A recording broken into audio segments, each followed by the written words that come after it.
أشهد أن لا إله إلا الله وحده لا شريك له وأشهد أن محمدا عبده ورسوله أما بعد فأعوذ بالله من الشيطان الرجيم بسم الله الرحمن الرحيم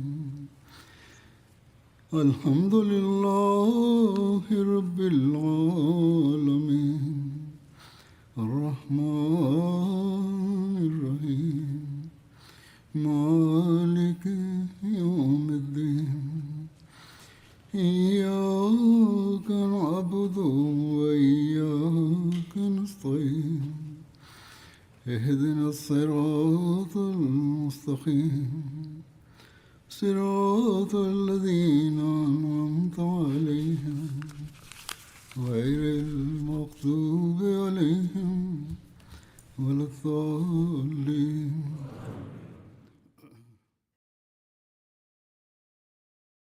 கடந்த குத்பாக்களில் தாயிஃப் போர் பற்றிய குறிப்பு கூறப்பட்டு கொண்டிருந்தது. அந்த சந்தர்ப்பத்தில் அவர்களுடன் பேச்சுவார்த்தை நடத்துவதற்காக சென்ற ஒரு நபித்தோழருக்கு தாயிப் வாசிகள் அவருக்கு எந்த தீங்கும் நேராது என்று உத்தரவாதம் அளித்திருந்தனர். ஆனால் அவர் கோட்டைக்கு அருகில் சென்றபோது அவர் ஷஹீதாக்கப்பட்டார். அம்மக்கள் உடன்படிக்கையை மீறினர். தாயிஃப் மக்களின் இந்த உடன்படிக்கை மீறுதலுக்கு பிறகும் ஹஜ்ரத் நபியல் நாயம் ஸல்லல்லாஹு அலைஹி வஸல்லம் அவர்கள் சமாதான முயற்சியை கைவிடவில்லை. ஹஜ்ரத் நபியல் நாயம் ஸல்லல்லாஹு அலைஹி வஸல்லம் அவர்கள் ஹஜ்ரத் ஹன்ஸலா பின் ரபி அவர்களை தாயிஃப் மக்களிடம் பேச்சுவார்த்தை நடத்துவதற்காக மீண்டும் அனுப்பினார்கள். அவர் கோட்டைக்கு அருகே சென்று பேச்சுவார்த்தைக்கான செய்தியை அனுப்பிய போது அவர்களில் சிலர் பேசுவதற்காக வெளியே வந்தனர். ஹஜ்ரத் ஹன்ஸலா அவர்களிடம் நீங்கள் சமாதானம் விரும்புகிறீர்களா இல்லையா என்று கேட்டார்கள். அவர்கள் ஒன்றும் கூறாமல் ஹஜ்ரத் ஹன்ஸலாவை தாக்கி அவரை கோட்டைக்குள் கொண்டு செல்ல முயன்றனர். அப்போது ஹஜ்ரத் நபியல் நாயம் ஸல்லல்லாஹு அலைஹி வஸல்லம் அவர்கள் ஹன்ஸலாவை மீட்டு வருபவர் யார் என்று கேட்டார்கள். அவரை மீட்டு வருபவருக்கு நம்முடைய அனைத்து போராளிகளுக்கும் கிடைக்கும் நற்கூலியும் நன்மையும் கிடைக்கும் என்று கூறினார்கள். இதை கேட்ட ஹஜ்ரத் அப்பாஸ் அவர்கள் ஓடிச் சென்று இணை வைப்பவர்களின் பிடியிலிருந்து ஹஜ்ரத் ஹன்ஸலாவை விடுவித்து கொண்டு வந்தார்கள். திரும்பி வரும்போது எதிரிகள் கோட்டையிலிருந்து கற்களை எறிந்தனர். ஆனால் அவர்கள் காஃபிர்களின் கல்வீச்சில் இருந்து பாதுகாப்பாக இருந்தனர். கடந்த குத்துபாக்களில் கூறப்பட்டது போல் தாயிஃப் மற்றும் ஹவாஸின் மக்களுக்கு மக்காவாசிகளுடன் குறிப்பாக குறைஷிகளுடன் குடும்ப உறவும் ஆழமான பொருளாதார தொடர்புகளும் இருந்தன. திருமண உறவுகள் மூலமாகவும் பரஸ்பர தொடர்புகள் இருந்தன. இதன் காரணமாக ஹஜ்ரத் அபு சுஃபியான் பின் ஹர்ப் மற்றும் ஹஜ்ரத் முகிரா பின் ஷியபா ஆகியோர் சமாதானத்திற்காக கோட்டைக்குள் சென்றனர். ஆனால் அவர்களுக்கும் வெற்றி கிடைக்கவில்லை. இருப்பினும் கோட்டைவாசிகள் அவர்களிடம் முஹம்மது ஸல்லல்லாஹு அலைஹி வஸல்லம் அவர்களிடம் எங்கள் தோட்டங்களுக்கு சேதம் விளைவிக்க வேண்டாம் என்று கூறுங்கள் என்று ஒரு கோரிக்கை வைத்தனர். அல்லாஹ்வின் பொருட்டும் உறவு முறையின் பொருட்டும் அவற்றை அப்படியே விட்டுவிடும்படி கேட்டுக்கொண்டனர். அவர்கள் ஒருபுறம் எந்த உடன்படிக்கையும் மதிக்காமல் இருந்து கொண்டு மறுபுறம் தங்கள் மீது கருணை காட்டும்படி கோரிக்கை விடுத்தனர். அவர்களின் கோரிக்கையை ஏற்று ஹஜ்ரத் நபியல் நாயம் ஸல்லல்லாஹு அலைஹி வஸல்லம் அவர்கள் தோட்டங்களை அழிக்கும் உத்தரவை திரும்ப பெற்றுக் கொண்டார்கள் என்பது முன்பே கூறப்பட்டு விட்டது. பல நாட்களாக முற்றுகை இட்டிருந்த போதிலும் ஹஜ்ரத் நபியல் நாயம் ஸல்லல்லாஹு அலைஹி வஸல்லம் அவர்கள் இந்த அளவு மேலான பெருந்தன்மையையும் பொறுமையையும் வெளிப்படுத்தியது அவர்களின் வாழ்க்கையின் ஓர் இணையற்ற அம்சமாகும். தோட்டங்களை வெட்டும் உத்தரவு இருந்திருந்தால் அது போரின் போக்கை முஸ்லிம்களுக்கு சாதகமாக மாற்றி இருக்கக்கூடிய ஒரு போர் தந்திரமாக இருந்திருக்கும். ஆனால் அவர்கள் அல்லாஹ்வின் பெயரையும் இரத்த உறவையும் சொல்லி வேண்டிய போது ஹஜ்ரத் நபியல் நாயம் ஸல்லல்லாஹு அலைஹி வஸல்லம் அவர்கள் அம்மக்களின் கோரிக்கையை ஏற்றுக்கொண்டு வெளிப்படையாக ஒரு பெரிய போர் இழப்பை ஒப்புக்கொண்டார்கள். இந்த சந்தர்ப்பத்தில் ஹஜ்ரத் நபியல் நாயம் ஸல்லல்லாஹு அலைஹி வஸல்லம் அவர்கள் கோட்டை சுவரிலிருந்து இறங்கி நம்மிடம் வரும் எந்த அடிமையும் சுதந்திரமானவர் என்று அறிவிக்க செய்திருந்தார்கள். இதன் பேரில் 23 அடிமைகள் இறங்கி முஸ்லிம்களுடன் சேர்ந்து கொண்டனர். இதனால் தாயிஃப் மக்கள் மிகவும் வருந்தினர். ஹஜ்ரத் நபியல் நாயம் ஸல்லல்லாஹு அலைஹி வஸல்லம் அவர்கள் அனைவரையும் விடுதலை செய்தார்கள். அவர்களில் ஒவ்வொருவரையும் ஒரு முஸ்லிமின் பொறுப்பில் ஒப்படைத்து அவர்களின் பராமரிப்பு பொறுப்பை அந்த முஸ்லிமிடம் கொடுத்தார்கள். அந்த அடிமைகளுக்கு மார்க்கத்தை நன்றாக கற்றுக் கொடுக்குமாறும் அன்னார் அறிவுறுத்தி இருந்தார்கள். சில காலத்திற்கு பிறகு தாயிஃப் மக்கள் இஸ்லாத்தை ஏற்றுக்கொண்ட போது அவர்கள் தங்கள் அடிமைகளை பற்றி குறிப்பிட்டு அவர்களை திருப்பி தருமாறு அன்னாரிடம் கோரிக்கை வைத்தனர். ஆனால் ஹஸ்ரத் நபிகள் நாயகம் ஸல்லல்லாஹு அலைஹி வஸல்லம் அவர்கள் அவர்களின் கோரிக்கையை நிராகரித்து விட்டார்கள். அந்த அடிமைகளில் ஹஸ்ரத் அபூ பக்ரா போன்ற சிலர் இஸ்லாமிய வரலாற்றில் நன்மையிலும் இறையச்சத்திலும் பெயர் பெற்றனர். ஒரு சந்தர்ப்பத்தில்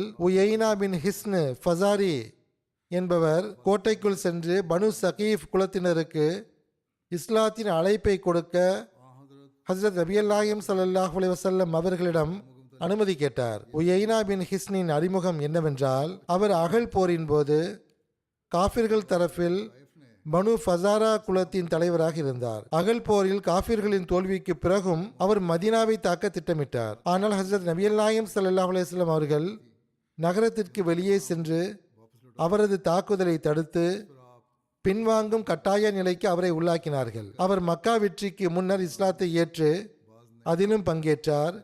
மக்கா வெற்றியின் போது வெளிப்படையாக அவர் ஒரு முஸ்லீமாக இருந்தார். ஹுனைன் மற்றும் தாயிஃப் போர்களிலும் அவர் பங்கேற்றார். ஹஸ்ரத் அபூபக்கர் ரலியல்லாஹு அன்ஹு அவர்களின் கிலாஃபத் காலத்தில் கிளர்ச்சி செய்த முர்த்ததுகளுடன் சேர்ந்து அவரும் முர்த்ததாகி குழப்பத்திற்கு ஆளானார். தன்னை நபி என வாதிட்ட கிளர்ச்சியாளரான துலைஹாவின் பக்கம் ஈர்க்கப்பட்டு அவனிடம் பையத் செய்து அவனுடன் சேர்ந்து இஸ்லாமிய படைகளுக்கு எதிராக போரிட்டார். அதாவது இஸ்லாமிய படைகளுக்கு எதிராக போரில் கலந்து கொண்டார். படுதோல்வி அடைந்து கைதியாக ஹஸ்ரத் அபூபக்கர் அவர்களின் முன்பு கொண்டு வரப்பட்ட போது அவர் தன் செயலுக்காக வருத்தம் தெரிவித்தார். ஹஸ்ரத் அபூபக்கர் அவர்கள் அவரை மன்னித்து விட்டார்கள். அவர் மீண்டும் இஸ்லாத்தை ஏற்றுக்கொண்டார். அப்போது அவர், இதற்கு முன்பு நான் ஒருபோதும் ஈமான் கொண்டதில்லை என்றும் கூறினார்.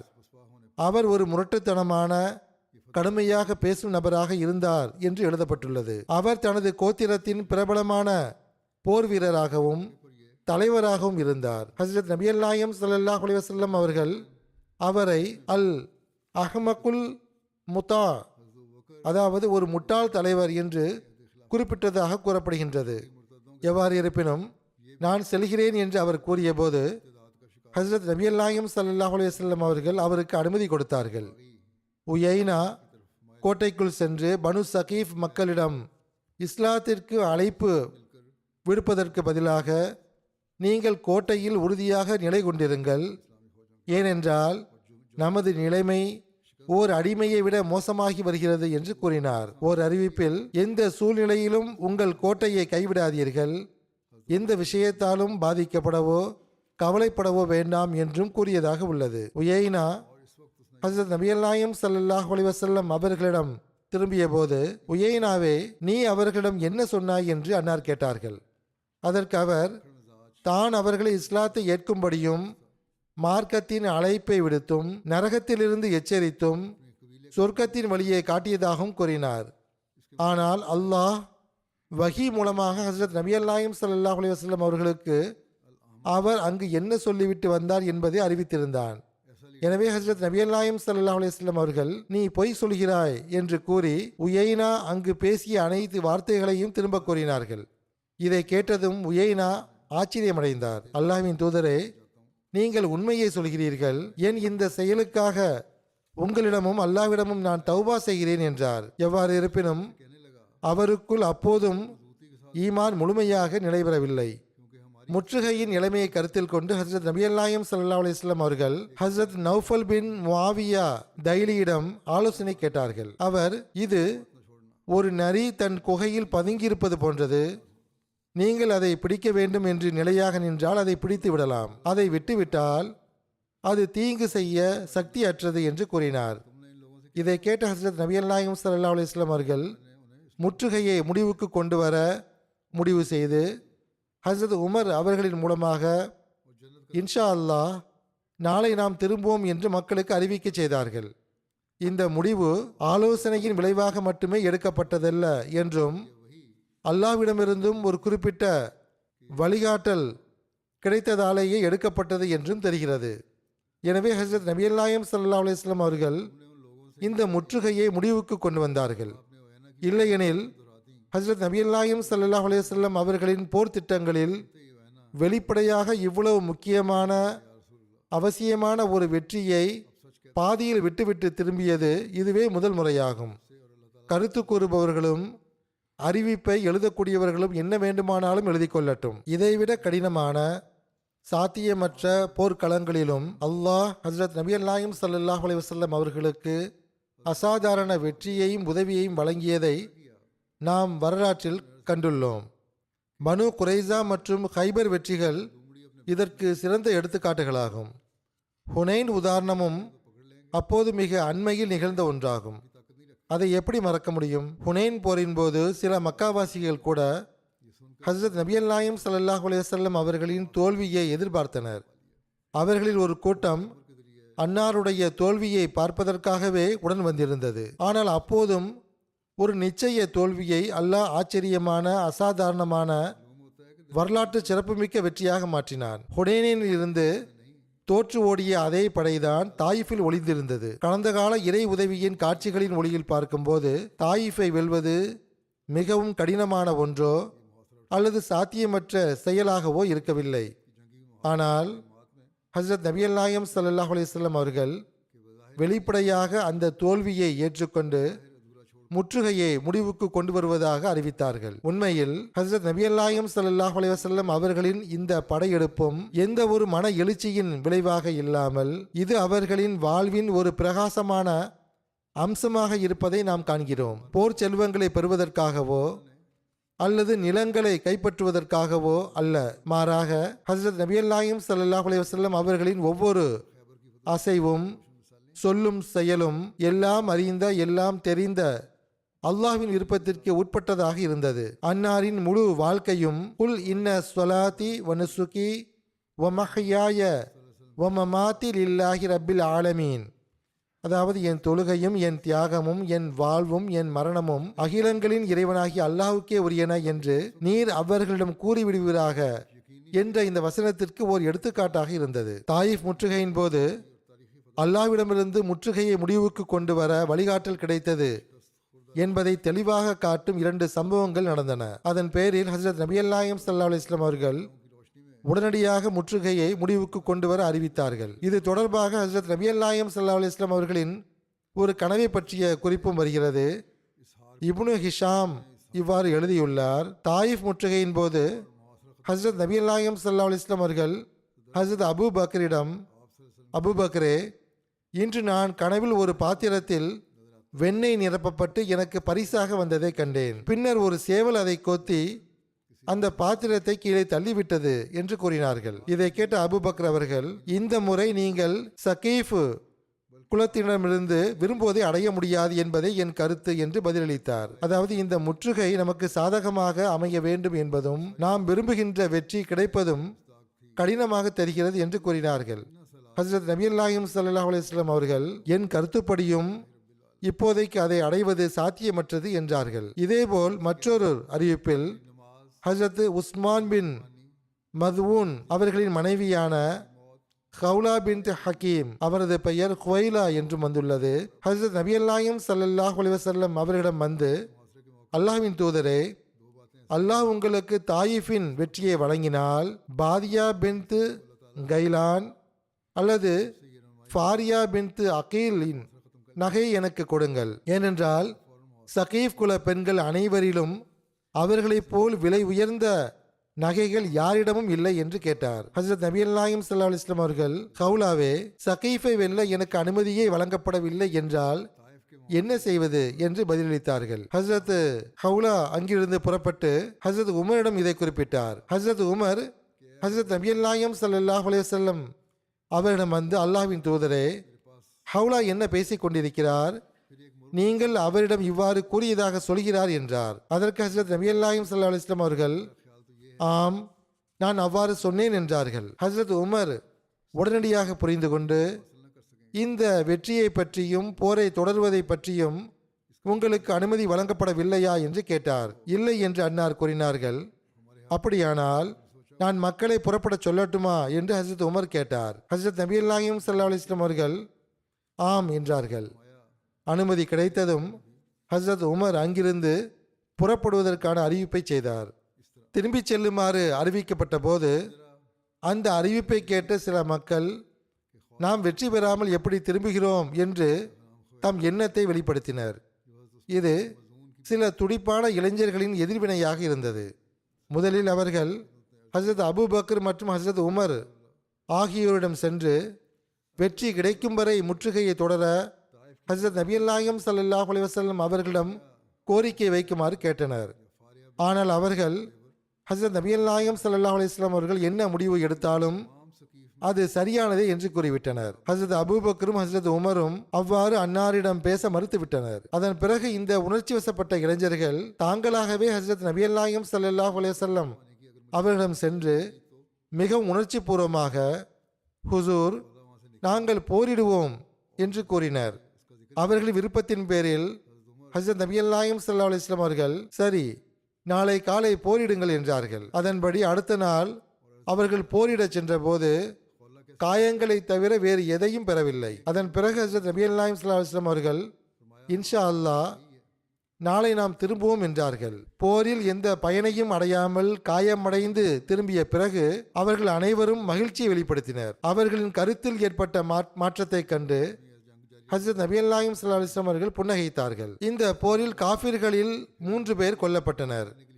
ஆனால் அவர்கள் கோட்டைக்குள் அடைபட்டிருந்ததால் அவர்களின் காயமடைந்தவர்கள் மற்றும் மேற்கொண்டு கொல்லப்பட்டவர்கள் பற்றிய விவரங்கள் கிடைக்கவில்லை. அதேபோல் முஸ்லிம்களில் காயமடைந்தவர்களின் சரியான எண்ணிக்கையும் தெரியவில்லை. சில காயமடைந்தவர்கள் பற்றிய விவரங்கள் கிடைக்கின்றன.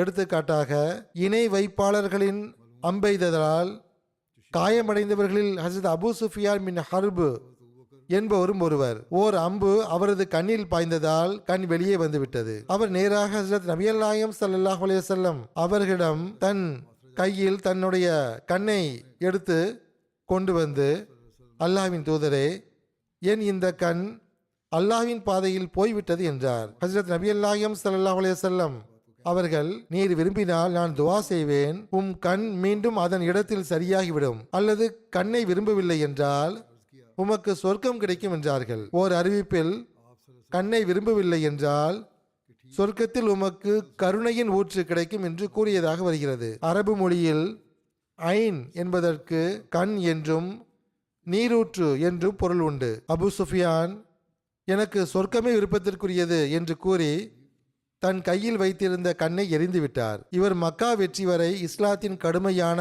எதிரியாகவும் உஹுது போரில் காஃபிர்களின் படை தளபதியாகவும் இருந்த அதே அபு சுஃபியான் தான் ஆவார். இப்போது முஸ்லிம் ஆன பிறகு தியாகங்களில் முன்னணியில் காணப்பட்டார். அவரது மற்றொரு கண் எர்மூக் போரில் பாதிக்கப்பட்டு செயல் இழந்து போனது. இது ஒரு விசித்திரமான தற்செயலான நிகழ்வாக இருந்தது.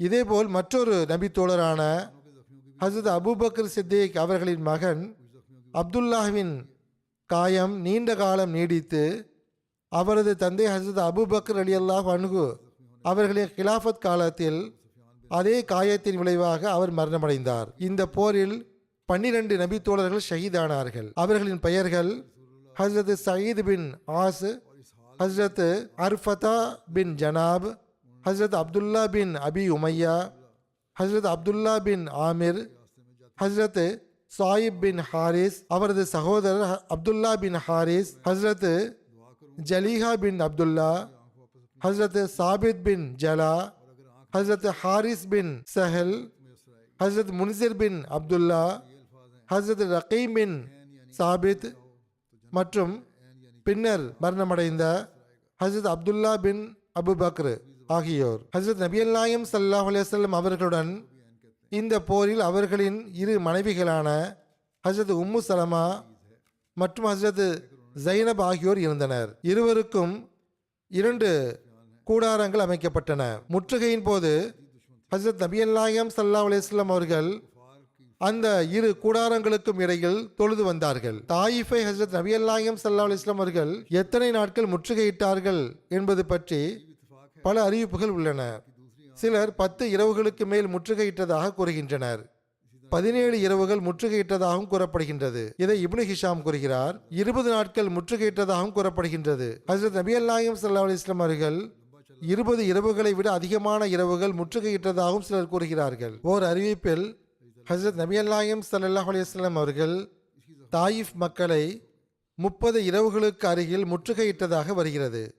சஹீ முஸ்லிமில் ஹஜ்ரத் அனஸ் ரலியல்லாஹு அன்ஹு அவர்கள் அறிவிக்கிறார்கள், நாங்கள் அவர்களை 40 இரவுகள் வரை முற்றுகையிட்டோம். எவ்வாறாயினும் புறப்படும் நேரம் வந்தபோது ஹஜ்ரத் நபி அல்லாஹிம் ஸல்லல்லாஹு அலைஹி வஸல்லம் அவர்கள் ஆயிபூன தாயிபூன ஆபிதூன லி ரப்பினா ஹாமிதூன் என்று ஓதியவாறு திரும்புங்கள் என்றார்கள். அதாவது, நாங்கள் திரும்புபவர்கள், தௌபா செய்பவர்கள், இறைவணக்கம் புரிபவர்கள், எங்கள் இறைவனை புகழ்பவர்கள். ஹஜ்ரத் நபி அல்லாஹிம் ஸல்லல்லாஹு அலைஹி வஸல்லம் அவர்களிடம், அல்லாஹ்வின் தூதரே, பனு சகீஃப் குலத்தினருக்கு எதிராக சாபமிடுங்கள் என்று கேட்கப்பட்டது. ஹஜ்ரத் நபி அல்லாஹிம் ஸல்லல்லாஹு அலைஹி வஸல்லம் அவர்களின் பெருந்தன்மையும் கருணையும் எந்த அளவுக்கு இருந்தது என்றால், வெளிப்படையாக இலக்கை அடையாமல் திரும்பும் போதும் கூட அம்மக்களுக்கு எதிராக சாபமிடுவதற்கு பதிலாக அல்லாஹும்ம அஹதி சகீஃபம் வஅதி பிஹிம் முஸ்லிமீன், அல்லாஹுவே சகீஃப் குலத்தினருக்கு நேர்வழி காட்டுவாயாக, அவர்களை முஸ்லிம்களாக கொண்டு வருவாயாக என்ற துவாவை செய்தார்கள். அதன் பிறகு அங்கிருந்து திரும்புவதற்காக தமது சவாரியில் ஏறிய போது அல்லாஹும் மஹதிஹிம் வக்ஃபினா மோனத்தகும், அல்லாஹுவே அவர்களுக்கு நேர்வழி காட்டுவாயாக, அவர்களின் விநியோகத்திற்கு எதிராக நீயே எங்களுக்கு போதுமானவனாக இருப்பாயாக என்று துவா செய்தார்கள். ஏனென்றால் வழி தவறிய படைப்புகள் தங்கள் படைப்பாளனின் பக்கம் திரும்ப வேண்டும் என்பதே அன்னாரின் உண்மையான நோக்கமாக இருந்தது. அல்லாஹ் ஹஜ்ரத் நபி அல்லாஹிம் ஸல்லல்லாஹு அலைஹி வஸல்லம் அவர்களின் இந்த துவாவை அவ்வாறு ஏற்றுக்கொண்டான். இதே தாயிஃப் மக்கள் ஒரு வருடம் முடிவதற்குள் ரமலான் 9 ஹிஜ்ரியில் அனைவரும் முஸ்லிம்களாகிவிட்டனர். ஹஜ்ரத் முஸ்லிமோத் ரலியல்லாஹு அன்ஹு அவர்களும் இது பற்றி ஒரு இடத்தில் குறிப்பிட்டுள்ளார்கள். அவர்கள் கூறுகிறார்கள், ஹஜ்ரத் நபி அல்லாஹிம் ஸல்லல்லாஹு அலைஹி வஸல்லம் அவர்கள் தாயிஃப் நோக்கி புறப்பட்டார்கள். அதே நகரவாசிகள்தான் ஒரு காலத்தில் முஹம்மது ரசூலுல்லாஹ் ஸல்லல்லாஹு அலைஹி வஸல்லம் அவர்களை கல்லால் அடித்து நகரத்திலிருந்து வெளியேற்றினர். அந்த நகரத்தை அன்னார் சிறிது காலம் முற்றுகையிட்டார்கள். ஆனால் அவர்களை முற்றுகையிட்டு நேரத்தை வீணடிக்க தேவையில்லை.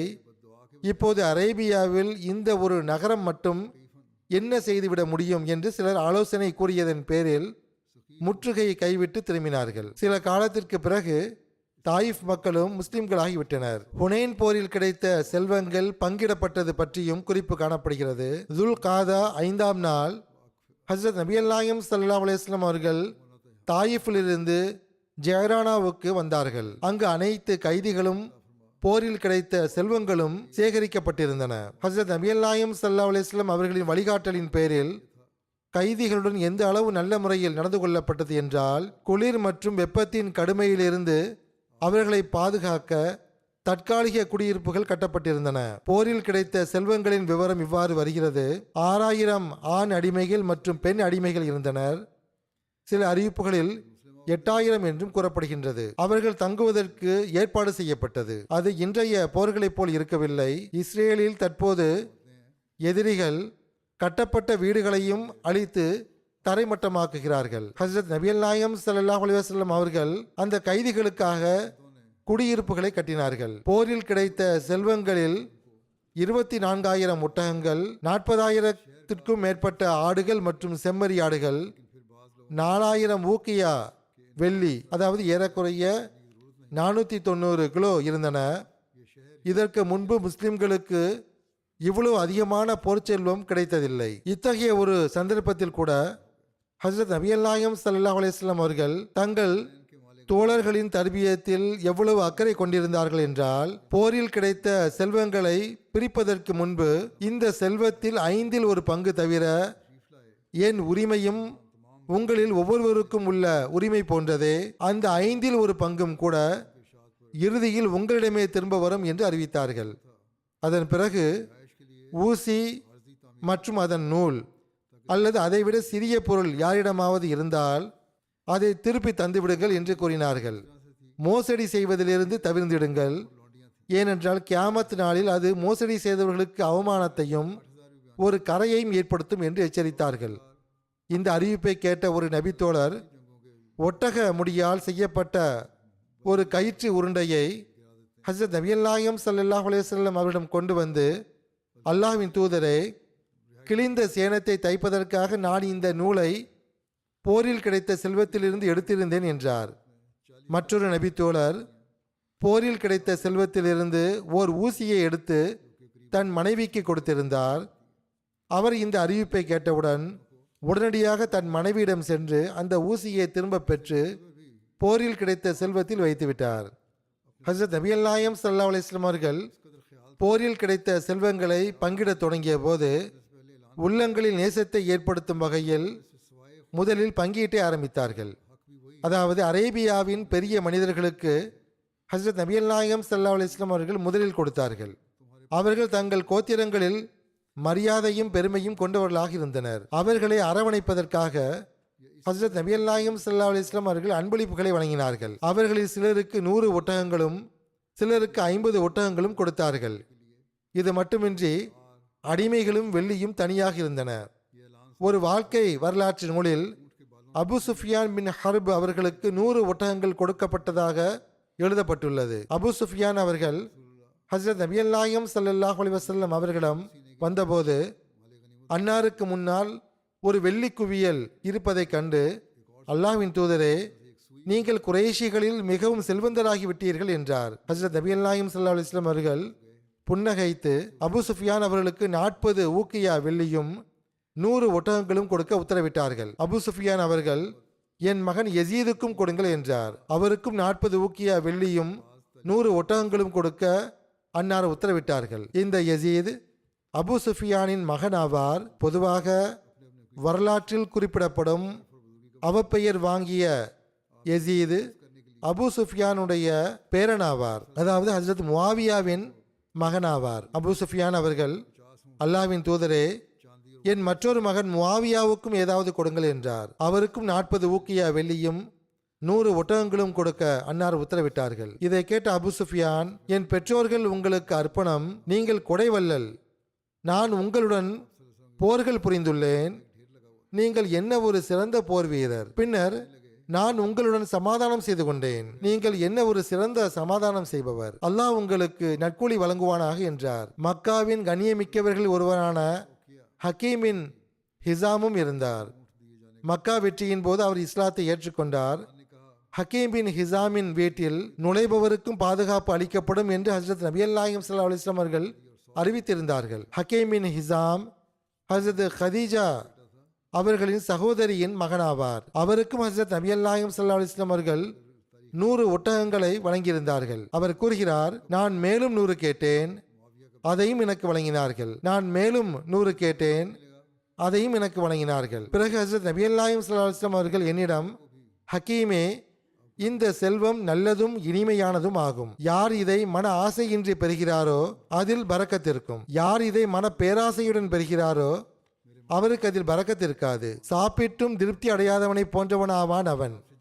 மேலே உள்ள கை, அதாவது கொடுக்கும் கை, கீழே உள்ள கையை விட, அதாவது வாங்கும் கையை விட சிறந்தது என்றார்கள். ஹஜ்ரத் நபிகள் நாயகம் ஸல்லல்லாஹு அலைஹி வஸல்லம் அவர்கள் இந்த அறிவுரையின் தாக்கம் அவர் மீது எந்த அளவு ஏற்பட்டது என்றால், அவர் அப்போதே, அல்லாஹ்வின் தூதரே, உங்களை உண்மையுடன் அனுப்பியவன் மீது சத்தியமாக இன்று முதல் இறக்கும் வரை நான் யாரிடமும் எதுவும் கேட்க மாட்டேன் என்றார். சில அறிவிப்புகளின்படி அவர் கேட்ட அந்த 200 ஒட்டகங்களையும் திருப்பி தந்துவிட்டார். பின்னர் வாழ்நாள் முழுவதும் தம் வாக்குறுதியில் நிலைத்திருந்து யாரிடமும் எதுவும் கேட்கவில்லை என்றும் தெரிய வருகிறது. ஹஜ்ரத் அபூபக்கர் சித்திக் ரலியல்லாஹு அன்ஹு அவர்கள் தங்கள் ஹிலாஃபத் காலத்தில் ஏதாவது செல்வம் கொடுத்தால் அதை வாங்க மறுத்து விடுவார். பின்னர் ஹஜ்ரத் உமர் ரலியல்லாஹு அன்ஹு அவர்கள் தங்கள் ஹிலாஃபத் காலத்தில் செல்வத்தை கொடுக்க அழைத்த போது ஹஜ்ரத் ஹக்கீம் பின் ஹிசாம் வாங்க மறுத்துவிட்டார். அப்போது இஸ்லாமிய வெற்றிகளின் விளைவாக அதிக அளவில் செல்வங்கள் கிடைத்து வந்தன. கலிஃபாக்கள் சஹாபிகளுக்கு அந்த செல்வங்களிலிருந்து அன்பளிப்பு வழங்கி வந்தனர். ஹஜ்ரத் உமர் அங்கிருந்த அனைவரையும் பார்த்து, மக்களே, சாட்சியாக இருங்கள், நான் அவருடைய உரிமையை அவருக்கு கொடுத்தேன், ஆனால் அவர் வாங்க மறுத்துவிட்டார் என்றார்கள். ஹஜ்ரத் நபிகள் நாயகம் ஸல்லல்லாஹு அலைஹி வஸல்லம் அவர்களின் கொடைத்தன்மை மற்றும் அன்பளிப்பால் பயனடைந்தவர்களில் மக்காவின் தலைவர்களில் ஒருவரான சஃப்வான் பின் உமையாவும் ஒருவராக இருந்தார். ஹஜ்ரத் நபிகள் நாயகம் ஸல்லல்லாஹு அலைஹி வஸல்லம் அவர்கள் ஹுனைன் போருக்காக யாரிடம் கவசங்களையும் ஆயுதங்களையும் கடனாக வாங்கியிருந்தார்களோ அதே சஃப்வான் தான் இவர். அவர் இணை வைப்பவராக இருந்த நிலையிலேயே ஹுனைன் போரில் கலந்து கொண்டார். சில அறிவிப்புகளின்படி முஹம்மது ஸல்லல்லாஹு அலைஹி வஸல்லம் அவர்களை கொல்ல வாய்ப்பு கிடைத்தால் நன்றாக இருக்கும், அல்லது எதிரி படை முஹம்மது ஸல்லல்லாஹு அலைஹி வஸல்லம் அவர்களின் படையை தோற்கடித்தால் நன்றாக இருக்கும் என்று மனதில் நினைத்து கொண்டு சஃப்வான் வந்திருந்தார். ஆனால் அதே போரிலேயே அவரது உள்ளம் மாறத் தொடங்கியது. போரில் கிடைத்த செல்வங்களை பங்கிடும் நேரம் வந்தபோது ஹஸரத் நபிகள் நாயகம் ஸல்லல்லாஹு அலைஹி வஸல்லம் அவர்கள் அவருக்கு 100 ஒட்டகங்கள் வழங்கினார்கள். சஹீ முஸ்லிமின் அறிவிப்பின்படி 300 ஒட்டகங்கள் வழங்கினார்கள் என்றும் வருகிறது. மற்றொரு அறிவிப்பில் ஹஸரத் நபிகள் நாயகம் ஸல்லல்லாஹு அலைஹி வஸல்லம் அவர்கள் ஒரு பள்ளத்தாக்கை கடந்து சென்றார்கள். அது போரில் கிடைத்த ஒட்டகங்களாலும் ஆடுகளாலும் நிறைந்திருந்தது. சஃப்வான் இவ்வளவு செல்வத்தை ஆச்சரியத்துடன் பார்த்தார். ஹஸரத் நபிகள் நாயகம் ஸல்லல்லாஹு அலைஹி வஸல்லம் அவர்கள், அபு வஹபு, இந்த பள்ளத்தாக்கு உன்னை ஆச்சரியத்தில் ஆழ்த்தி விட்டதா என்று கேட்டார்கள். அவர் ஆம் என்றார். ஹஸரத் நபிகள் நாயகம் ஸல்லல்லாஹு அலைஹி வஸல்லம் அவர்கள், இந்த செல்வம் முழுவதும் உனக்குரியது, நீ எடுத்துக்கொள் என்றார்கள். சஃப்வான் தன்னையும் அறியாமல், தாங்கள் அல்லாஹ்வின் நபி என்று நான் சாட்சி கூறுகிறேன், ஏனென்றால் இது போன்ற ஒரு கொடையை ஒரு நபி மட்டுமே கொடுக்க முடியும் என்றார். மற்றொரு அறிவிப்பில் சஃப்வான் பின் உமையா அவர்களே கூறுகிறார்கள், ஹஸரத் நபிகள் நாயகம் ஸல்லல்லாஹு அலைஹி வஸல்லம் அவர்கள் தொடர்ந்து எனக்கு ஹுனைன் போரில் கிடைத்த செல்வங்களை கொடுத்து கொண்டே இருந்தார்கள். அதன் விளைவாக முன்பு படைப்புகள் அனைத்திலும் எனக்கு மிகவும் வெறுப்பான நபராக இருந்தவர் பின்னர் படைப்புகள் அனைத்திலும் எனக்கு மிகவும் பிரியமானவராக ஆகிவிட்டார். சுருக்கமாக ஹஸரத் நபிகள் நாயகம் ஸல்லல்லாஹு அலைஹி வஸல்லம் அவர்கள் பல்வேறு அரபு தலைவர்களுக்கு அன்பளிப்புகளை வழங்கிக் கொண்டே இருந்தார்கள்.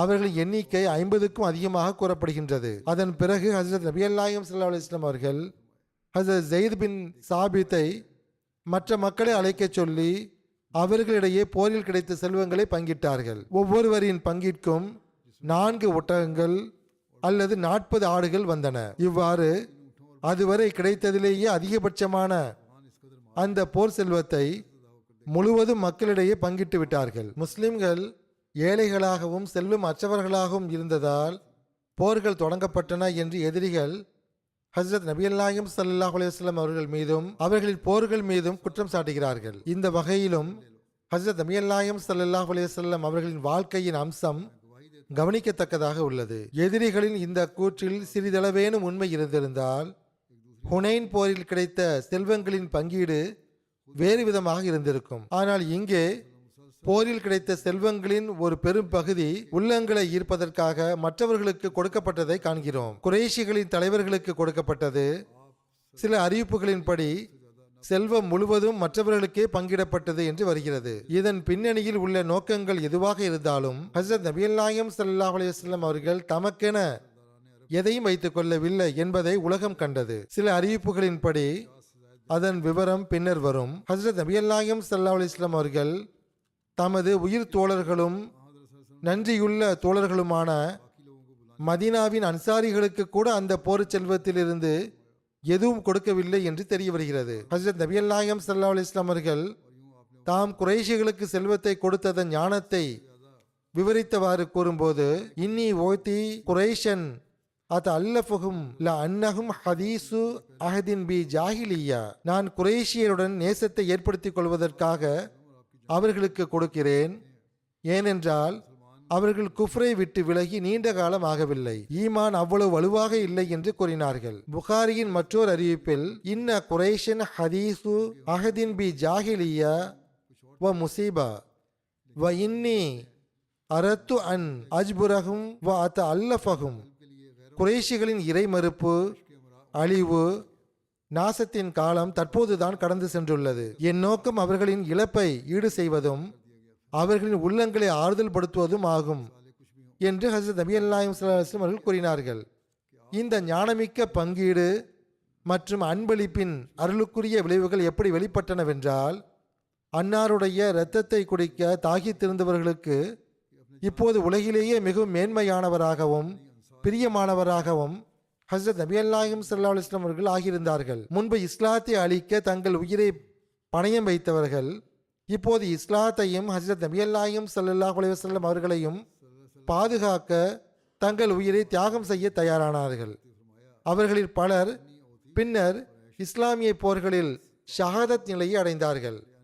அவர்களின் இஸ்லாம் சிறந்த இஸ்லாமாக நிரூபணமானது. இந்த சந்தர்ப்பத்தில் சில நயவஞ்சகர்கள் செல்வம் பங்கிடப்பட்ட விஷயத்தில் ஆட்சேபனை தெரிவித்து அவமரியாதையாகவும் கண்ணிய குறைவாகவும் நடந்து கொண்டனர். ஹசரத் நபி நாயகம் ஸல்லல்லாஹு அலைஹி வஸல்லம் அவர்கள் நஊது பில்லாஹ் நீதி நேர்மையுடன் செயல்படவில்லை என்றும் அல்லாஹ்வின் திருப்திக்கேற்ப செயல்படவில்லை என்றும் குற்றம் சாட்டினர். ஹசரத் நபி நாயகம் ஸல்லல்லாஹு அலைஹி வஸல்லம் அவர்கள் இதை கேள்விப்பட்ட போது அன்னாருடைய அருளுக்குரிய முகம் சிவந்து விட்டது. அல்லாஹும் அவனது தூதரும் நீதியுடன் செயல்படவில்லை என்றால் வேறு யார் நீதியுடன் நடந்து கொள்வார் என்று கேட்டார்கள். பின்னர் அல்லாஹ் என் சகோதரர் மூசா மீது கருணை புரிவானாக, அவருக்கு இதைவிட பெரிய துன்பங்களும் வேதனைகளும் அளிக்கப்பட்டன, அவர் பொறுமையை கையாண்டார் என்றார்கள். இதேபோல் ஜுல் குவைசிரா என்ற பெயருடைய மற்றொரு நபர் ஹஸ்ரத் நபி நாயகம் ஸல்லல்லாஹு அலைஹி வஸல்லம் அவர்களுக்கு அருகில் சென்று, முஹம்மது ஸல்லல்லாஹு அலைஹி வஸல்லம் அவர்களே, இன்று நீங்கள் செய்ததை நான் பார்த்தேன் என்றார். சரி, நீ என்ன பார்த்தாய் என்று அன்னார் கேட்டார்கள். அவர், நீங்கள் நீதியுடன் செயல்படவில்லை என்றார். ஹஸ்ரத் நபி நாயகம் ஸல்லல்லாஹு அலைஹி வஸல்லம் அவர்கள், உனக்கு கேடு உண்டாகட்டும், என்னிடம் நீதி இல்லை என்றால் வேறு யாரிடம் இருக்கிறது என்றார்கள். இதை கேட்டதும் ஹஸ்ரத் உமர் மற்றும் ஹஸ்ரத் காலித் பின் வலீது ஆகியோர் எழுந்து நின்று, அனுமதித்தால் இவனது கழுத்தை துண்டித்து விடுகிறோம் என்றனர். ஹஸ்ரத் நபி நாயகம் ஸல்லல்லாஹு அலைஹி வஸல்லம் அவர்கள், வேண்டாம், ஒருவேளை இந்த நபர் தொழுகையாளியாக இருக்கலாம் என்றார்கள். அதுவும் உறுதியான விஷயம் கிடையாது. ஆனால் ஒருவேளை இவன் தொழுகையாளியாக இருக்கலாம் என்று அன்னாருக்கு சந்தேகம் இருந்தது. எனவே இவனது கழுத்தை வெட்டுங்கள் என்று நான் எப்படி சொல்ல முடியும் என்றார்கள். இதற்கெதிரில் இன்றைய முஸ்லிம்களின் செயல்கள் எவ்வாறு உள்ளன என்று பாருங்கள். தொடர்ந்து வருகிறது. அதற்கு ஹஸ்ரத் காலிது அவர்கள், ஒரு தொழுகையாளி தன் உள்ளத்தில் இல்லாத ஒரு விஷயத்தை பேச முடியுமா என்று கேட்டார். ஹஸ்ரத் நபி நாயகம் ஸல்லல்லாஹு அலைஹி வஸல்லம் அவர்கள், காலிதே, மக்களின் உள்ளங்களை பிளந்து அல்லது நெஞ்சத்தை திறந்து பார்க்க எனக்கு கட்டளையிடப்படவில்லை என்றார்கள். இந்த நபரும் அவனது கூட்டாளிகளும் திருக்குரானை ஓதுவார்கள், ஆனால் அது அவர்களின் தொண்டைக்கு கீழே இறங்காது. அவர்களின் ஈமான் மேலோட்டமான ஈமானாக இருக்கும். வேட்டையாடப்பட்ட மிருகத்திலிருந்து இரத்தக்கரை சிறிதும் இல்லாமல் அம்பு மறுபுறம் செல்வது போல் அவர்கள் மார்க்கத்தில் இருந்து வெளியேறி விடுவார்கள். அவர்களின் தொழுகை மற்றும் நோன்புடன் ஒப்பிடும்போது உங்கள் தொழுகையையும் நோன்பையும் நீங்கள் அற்பமாக கருதுவீர்கள். அதாவது அவர்கள் வெளிப்படையாக நீண்ட நேரம் தொழுவார்கள், முறையாக தொழுகைகளை தொழுபவர்களாகவும் நோன்பு நோட்பதிலும் கடுமை காட்டுபவர்களாகவும் இருப்பார்கள் என்றும் ஹஸ்ரத் நபி நாயகம் ஸல்லல்லாஹு அலைஹி வஸல்லம் கூறினார்கள். இன்று நாம் பல முஸ்லிம்களின் செயல்கள் இவ்வாறு இருப்பதை காண்கிறோம். குறிப்பாக ஆலிம்கள் என்று அழைக்கப்படுபவர்களின் செயல்கள். ஹஸ்ரத் நபி நாயகம் ஸல்லல்லாஹு அலைஹி வஸல்லம் அவர்கள் இதை முன்பே முன்னறிவிப்பு செய்திருந்தார்கள். குழப்பத்தை ஏற்படுத்திய பாரிஜிகளின் தோற்றுநர்களில் இந்த நபரும் ஒருவரானார் என்றும், ஹஸ்ரத் அலி அவர்களின் காலத்தில் இந்த கூட்டம் வெளிப்பட்டது என்றும், பின்னர் ஹஸ்ரத் அலி அவர்கள் அம்மக்களுக்கு எதிராக ஜிஹாது செய்தார்கள் என்றும் விரிவுரையாளர்கள் கூறுகிறார்கள். குழப்பத்தை ஏற்படுத்திய பாரிஜிகளின் தோற்றுநர்களில் இந்த நபரும் ஒருவரானார் என்றும், ஹஸ்ரத் அலி அவர்களின் காலத்தில் இந்த கூட்டம் வெளிப்பட்டது என்றும், பின்னர் ஹஸ்ரத் அலி அவர்கள் அம்மக்களுக்கு எதிராக ஜிஹாது செய்தார்கள் என்றும் விரிவுரையாளர்கள் கூறுகின்றனர். ஹஸ்ரத் நபி நாயகம் ஸல்லல்லாஹு அலைஹி வஸல்லம் அவர்கள் இவர்களை குறித்து என்னவெல்லாம் கூறினார்களோ அவ்வாறு இவர்கள் ஆனார்கள். ஹஸ்ரத் முஸ்லிமௌத் ரலியல்லாஹு அன்ஹு அவர்கள் கூறுகிறார்கள், ஜுல் குவைசிரா என்ற ஒருவன் ஹஸ்ரத் நபி நாயகம் ஸல்லல்லாஹு அலைஹி வஸல்லம் அவர்கள் வந்து, முஹம்மது ஸல்லல்லாஹு அலைஹி வஸல்லம் அவர்களே, இன்று நீங்கள் செய்ததை நான் பார்த்தேன் என்றான். நீ என்ன பார்த்தாய் என்று அன்னார் கேட்டார்கள். நீங்கள் இன்று அநீதி இழைத்தீர்கள், நீதியுடன் செயல்படவில்லை என்று அவன் கூறினான். நவுது பில்லா, உன் மீது பரிதாபமே, நான் நீதியை நிலைநாட்டவில்லை என்றால் உலகில் வேறு எந்த மனிதன் நீதியை நிலைநாட்டுவான் என்றார்கள். அப்போது நபி தோழர்கள் ஆவேசத்தில் எழுந்து நின்றனர். அந்த நபர் பள்ளிவாசலை விட்டு வெளியேறிய போது மக்களில் சிலர், அல்லாஹ்வின் தூதரே, இந்த நபர் கொல்லப்பட வேண்டியவர், நாங்கள் அவனை கொல்ல நீங்கள் அனுமதி தருகிறீர்களா என்று கேட்டனர். தற்காலத்தில் ஹஸ்ரத் நபி நாயகம் ஸல்லல்லாஹு அலைஹி வஸல்லம் அவர்களின் தூதுத்துவத்தை அவமதிப்பதை பற்றி பெரிய பேச்சுக்கள் பேசுபவர்கள் இதையும் பார்க்க வேண்டும். தொடர்ந்து வருகிறது. இந்த நபர் சட்டத்திற்கு கட்டுப்பட்டு நடந்தால் நாம் அவனை எப்படி கொல்ல முடியும் என்று அன்னார் கேட்டார்கள். அதாவது நம்முடைய விதிகள் மற்றும் சட்டங்களுக்கு அவன் கட்டுப்பட்டு நடக்கிறான் என்றால் சரி, அவனை கொல்ல வேண்டிய அவசியமில்லை என்றார்கள். நபி தோழர்கள், அல்லாஹ்வின் தூதரே, ஒரு நபர் வெளிப்படையாக ஒன்றும் உள்ளத்தில் வேறு ஒன்றும் வைத்திருந்தால் அத்தகைய நபர் தண்டனைக்குரியவர் இல்லையா என்று கேட்டனர். மக்களின் உள்ளங்களில் உள்ள எண்ணங்களுக்கு ஏற்ப நான் அவர்களிடம் நடந்து கொள்ளும்படி அல்லாஹ் எனக்கு கட்டளையிடவில்லை. மக்களின் வெளிப்படையான செயல்களுக்கு ஏற்ப நான் அவர்களிடம் நடந்து கொள்ளும்படியே எனக்கு கட்டளையிடப்பட்டுள்ளது என்று ஹஜ்ரத் நபிகள் நாயகம் ஸல்லல்லாஹு அலைஹி வஸல்லம் கூறினார்கள். பின்னர் இவனும் இவனது தோழர்களும் ஒரு நாள் இஸ்லாத்திற்கு எதிராக கிளர்ச்சி செய்வார்கள் என்றார்கள். ஆம், இப்போது நான் எந்த தண்டனையும் கொடுக்கவில்லைதான். ஆனால் அவர்கள் கிளர்ச்சி செய்தால் அதற்கான விளைவையும் சந்திப்பார்கள் என்றார்கள். அவ்வாறே ஹஜ்ரத் அலி அவர்களின் காலத்தில் இந்த நபரும் அவனது கோத்திரத்தைச் சேர்ந்தவர்களும் ஹஜ்ரத் அலியிடம் கிளர்ச்சி செய்த கிளர்ச்சியாளர்களின் தலைவர்களாக இருந்தனர். அவர்கள் ஹாரிஜிகள் என்ற பெயரில் இன்று வரை அறியப்படுகிறார்கள். மீதமுள்ளவை இன்ஷா அல்லாஹ் இனி வரும் காலத்தில் கூறப்படும்.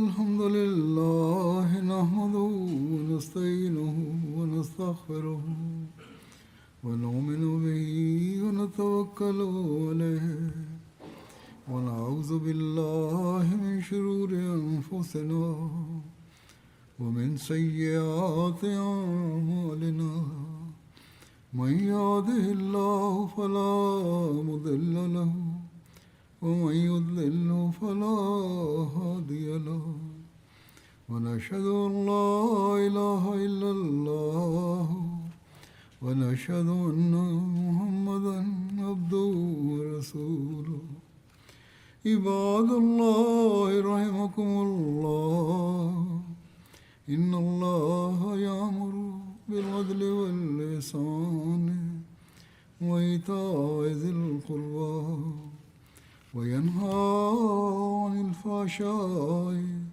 والمنكر والبغي يعظكم لعلكم تذكرون اذكروا الله يذكركم وادعوه يستجب لكم ولذكر الله أكبر.